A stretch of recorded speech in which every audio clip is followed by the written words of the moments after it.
नमस्कार विद्यार्थियों, आपका स्वागत है हमारे चैनल एके बायोलॉजी जोन में। आज हम चर्चा करेंगे जैव प्रौद्योगिकी सिद्धांत और प्रक्रियाएं, बायोटेक्नोलॉजी, प्रिंसिपल्स एंड प्रोसेसेस। बिल्कुल। और आज की इस विस्तृत चर्चा में हम सिर्फ मेरा मतलब है हम सिर्फ सतह नहीं खुरचेंगे। ये एक डीप डाइव है जहां हम दही बनाने जैसे पारंपरिक ज्ञान से लेकर आधुनिक जेनेटिक इंजीनियरिंग के सफर को डिकोड करेंगे। सही कहा। हम केवल क्या हो रहा है यह नहीं देखेंगे, बल्कि क्यों पर भी फोकस करेंगे। हर तकनीक के पीछे का एक कारण होता है, उसे समझेंगे ताकि विषय की पूरी समझ बन सके। तो अगर शुरुआत करें तो पारंपरिक किण्वन या फर्मेंटेशन जैसे शराब बनाना या ब्रेड बनाना, ये तो हम सदियों से करते आ रहे हैं। बिल्कुल। लेकिन आधुनिक जेनेटिक इंजीनियरिंग एकदम अलग है। इसमें डीएनए बदलना, इन विट्रो फर्टिलाइजेशन या वैक्सीन बनाना शामिल है। मतलब दोनों के बीच का जो तकनीकी अंतर है वो बहुत गहरा है। हाँ, और इसी अंतर को पाटने के लिए EFB यानी यूरोपियन फेडरेशन ऑफ बायोटेक्नोलॉजी की परिभाषा बहुत सटीक हो जाती है। वो प्राकृतिक विज्ञान वाली जो परिभाषा है। हाँ, उनके अनुसार ये प्राकृतिक विज्ञान और जीवों, कोशिकाओं और उनके आणविक अनुरूपों का एक शानदार समायोजन है। आणविक अनुरूपों मतलब मॉलिक्यूलर एनालॉग्स। तो इसके दो मुख्य स्तंभ क्या हैं? पहला तो जेनेटिक इंजीनियरिंग है, जहां हम डीएनए या आरएनए के रसायन विज्ञान को बदलकर मेजबान या होस्ट का फिनोटाइप ही बदल देते हैं। एकदम सही। और दूसरा है बायो प्रोसेस इंजीनियरिंग। देखिए, सोचिए, आपने लैब में एक बेहतरीन सूक्ष्मजीव बना लिया, लेकिन जब उसे बड़े पैमाने पर बनाना हो तो हमें रोगाणु मुक्त या स्टेराइल वातावरण चाहिए होता है। क्योंकि अगर कोई अवांछित फंगस या बैक्टीरिया आ गया तो पूरी मेहनत बर्बाद हो जाएगी। बिल्कुल।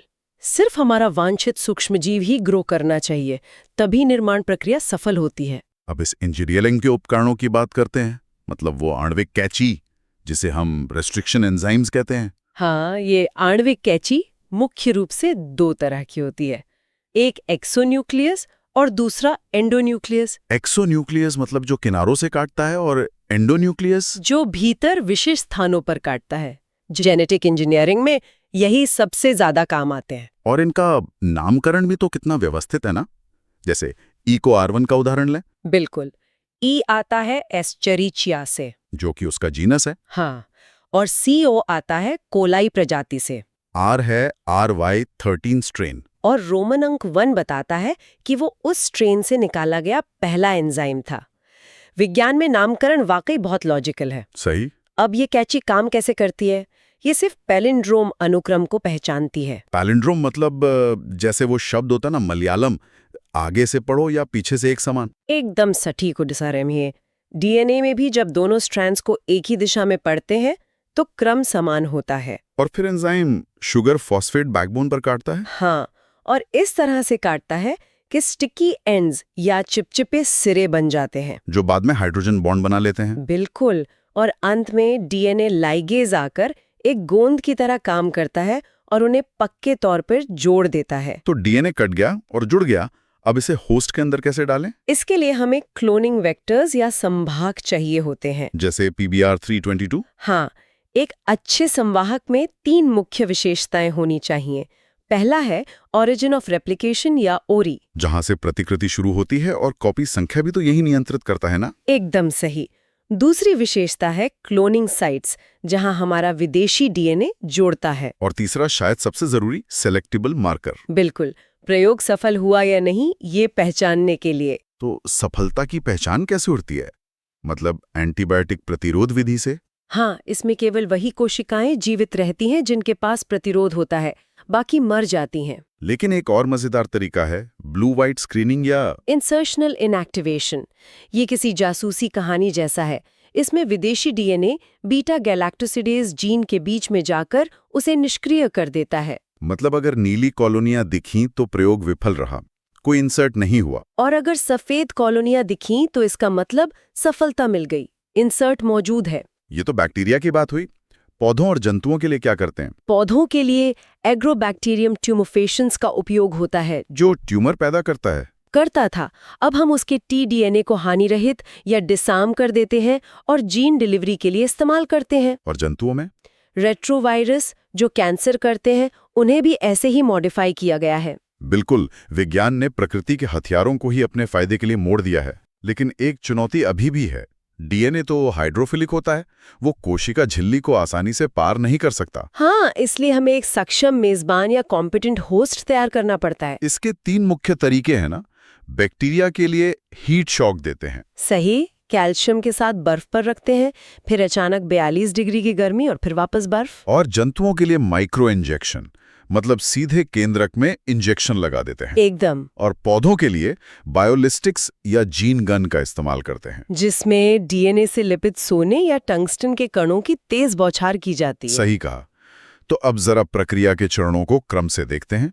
पहला है आइसोलेशन या पृथक्करण। हाँ, सबसे पहले कोशिका भित्ति को तोड़ना होता है, लाइसोजाइम, सेलुलेज या काइटिनेज का उपयोग करके। फिर आरएनए और प्रोटीन को हटाते हैं और अंत में ठंडे इथेनॉल में स्पूलिंग करके डीएनए के धागे निकाल लेते हैं। फिर कटिंग चेक करने के लिए जेल इलेक्ट्रोफोरेसिस करते हैं, जिसमें नेगेटिव चार्ज वाला डीएनए एनोड की ओर भागता है और एथिडियम ब्रोमाइड और यूवी प्रकाश के नीचे नारंगी बैंड के रूप में चमकता है। कटिंग के बाद आता है पीसीआर या पॉलीमरेज चेन रिएक्शन। इसे तो हम जीन की फोटोकॉपी मशीन कह सकते हैं। बिल्कुल सटीक नाम दिया।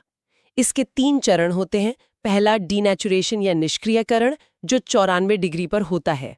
दूसरा तापानुशीलन या एनिलिंग 54 डिग्री पर। और तीसरा एक्सटेंशन या विस्तार 72 डिग्री पर। और इसमें टैक पॉलीमरेज नाम के थर्मोस्टेबल एंजाइम का बड़ा रोल है। हाँ, इसी की मदद से कुछ ही समय में 1 अरब से ज्यादा प्रतियां बन जाती हैं। प्रतियों के बाद हम रिकॉम्बिनेंट प्लाज्मिड को ई कोलाई बैक्टीरिया में डालते हैं और कल्चर करते हैं। हमारा लक्ष्य होता है कोशिकाओं को घातीय चरण या एक्सपोनेंशियल फेज में बनाए रखना, ताकि वांछित रिकॉम्बिनेंट प्रोटीन मिल सके। और जब बड़े पैमाने पर यानी 100 से 1000 लीटर उत्पादन करना हो तो बायोरिएक्टर काम आते हैं। हाँ, इनमें तापमान, पीएच, ऑक्सीजन और लवण का इष्टतम नियंत्रण होता है। खासतौर पर स्टर्ड टैंक रिएक्टर, इसमें पूरे टैंक में ऑक्सीजन पहुंचती है। इसके मुख्य हिस्से जैसे मोटर, फोम ब्रेकर, इम्पेलर और स्टेराइल एयर की सप्लाई इसे बहुत प्रभावी बनाते हैं। और सबसे आखिरी चरण है डाउनस्ट्रीम प्रोसेसिंग या अनुप्रवाह संसाधन, उत्पाद को बाजार के लिए तैयार करना। इसमें पहले सेपरेशन यानी पृथक्करण होता है, फिर प्यूरिफिकेशन या शोधन, और फिर क्वालिटी कंट्रोल चेक करके मार्केट में भेजते हैं। हाँ, और प्रिजर्वेटिव्स या परिरक्षकों के साथ इसका सूत्रीकरण और सख्त क्लिनिकल परीक्षण भी अनिवार्य हैं। तो हमने देखा कि ये पूरी प्रक्रिया कितनी वैज्ञानिक सटीकता की मांग करती है। इस पूरी चर्चा का सार निकालें तो एक अत्यंत गहरा विचार सामने आता है। आज हमने देखा कि कैसे प्रकृति के सबसे खतरनाक दुश्मनों जैसे पौधों में ट्यूमर पैदा करने वाले एग्रोबैक्टीरिया और जंतुओं में कैंसर फैलाने वाले रेट्रोवायरस को विज्ञान ने निरस्त्र कर दिया। हमने उनकी संक्रमण करने की प्राकृतिक क्षमता का अध्ययन किया और उस ज्ञान का उपयोग करके उन्हें जीवन रक्षक जीन पहुंचाने वाले सबसे सुरक्षित वाहनों में बदल दिया। ये तथ्य हमें ये सोचने पर मजबूर करता है कि हमारे आसपास प्रकृति में और कितनी ऐसी हानिकारक चीजें मौजूद हैं जिन्हें अगर हम समझ लें तो वे भविष्य में हमारे लिए सबसे बड़ी चिकित्सा क्रांति का आधार बन सकती हैं। अगर आपको ये लेक्चर पसंद आया हो तो वीडियो को लाइक करें, चैनल को सब्सक्राइब करें और अपने दोस्तों के साथ शेयर करें। धन्यवाद।